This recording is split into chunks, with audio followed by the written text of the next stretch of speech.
What is up, guys? I'm Cryogenic Gaming and welcome to my in-depth tutorial on how to build and obtain the ice staff. Without further ado, let's jump straight into this. Now the first thing that you're going to want to do is come to the Generator 2 tank station and you're going to want to get the disc. The first location can be here, where mine happen to be, and right over near this fist table right here on this shelf. Now what you're going to want to do is wait for a snow round, and you're going to want to come over to one of these dig piles as you saw me do, and you're going to want to dig it up with the shovel that you have obtained.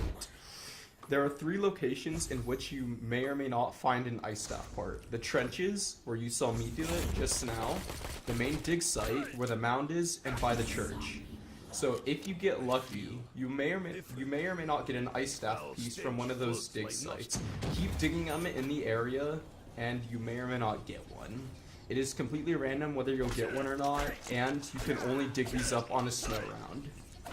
I got a little bit unlucky, but finally in the trenches I dig this up, and as you can see, there is the first ice staff part. You're going to want to do the same thing, but in the different areas of the map. Now I'm in the main dig site by Generator 5. I dig this pile up, and I get the next ice staff part. And finally, I come over to Generator 6 by the church, and I dig up the final part. Now, you should have all 3, and if for some reason the snow round is over or there are no more dig sites, unfortunately, you're going to have to wait for another snow round in order to obtain the parts. Now, head upstairs and to the open wall of the church near Generator 6. What you will see is another one of those tunnels. It has no label, but go down there and place the gramophone on the table. Remember, you need the disc in order to do this.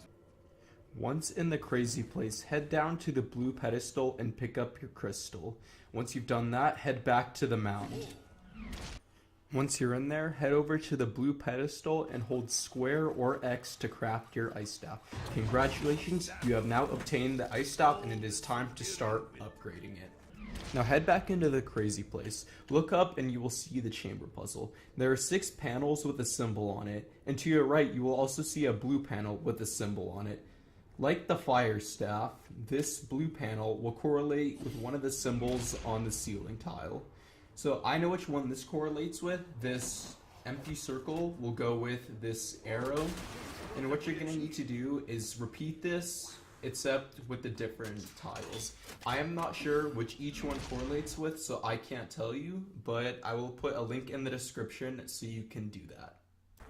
If you have done all of these correctly, all of the tiles should have changed, and you should hear a progression noise. I still have 2 left. I shoot this one and then that one.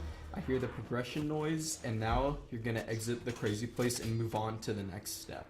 Next, what you're going to want to do is go over to 3 locations in the map. The first one is right by Generator 4 by the soul box, and you'll see a tombstone. So what you're going to want to do to this tombstone is you're going to want to shoot it with the ice staff and then shoot it with a non-splash damage weapon. So something like a ray gun or the upgraded pistol will not work against this. So as you saw me do, I shot it with the ice staff and I shot it with a non-splash damage weapon. The next one is right by the mound. I repeat the process, and it is time to move on to the next one. And for the last location, come to the Generator 2 tank station. Come to where the tank would be if it was on the route, right near this robotic arm that's dismounted, and you'll see the tombstone right next to it. Rinse and repeat, and if you did this right, you should see the vortex open up, and the light should rain down on the mound.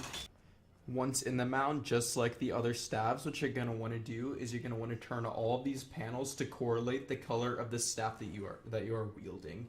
In our case, this is the ice staff, so you're going to switch all of the panels to blue. Once that is complete, come to the icy orb, shoot it. You'll know if you did this right, if all of the panels light up, and the ball should fly into the heavens. You are now ready to move on to the final step. Head back into the crazy place and make your way over to the ice pedestal, and just like the other staffs, place it in. Now what you're going to want to do is get approximately 25 zombie kills. Once you have gotten enough kills, you should be able to pick up the staff. Congratulations, you have obtained the Ol's arrow. Some features with the staff include a melee kill that you can do with it.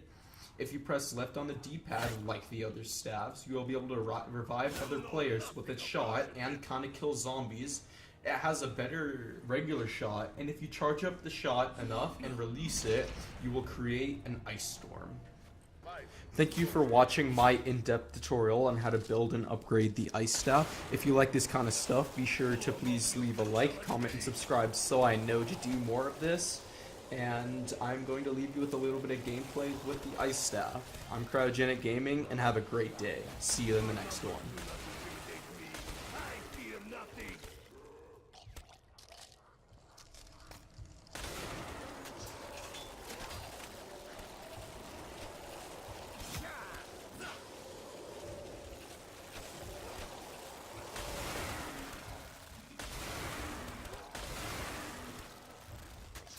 Like the ice on the Neva River.